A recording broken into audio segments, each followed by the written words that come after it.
أنا الله لا إله إلا أنا فاعبدني وأقم الصلاة لذكري এদিকে তাকাবেন না। এক মিনিট চলে গেলে অনেক কথা আপনি আগামাতা কিছুই বুঝবেন না। ভালো করে বুঝেন, কোনো দিকে তাকাবেন না, আমার দিকে তাকাবেন।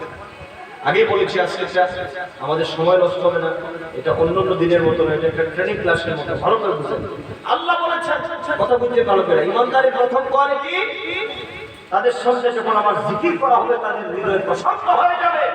এখন প্রশ্ন হচ্ছে জিকির দ্বারা কি বোঝানো হয়েছে? কথা বলেন, বোঝার দরকার আছে না?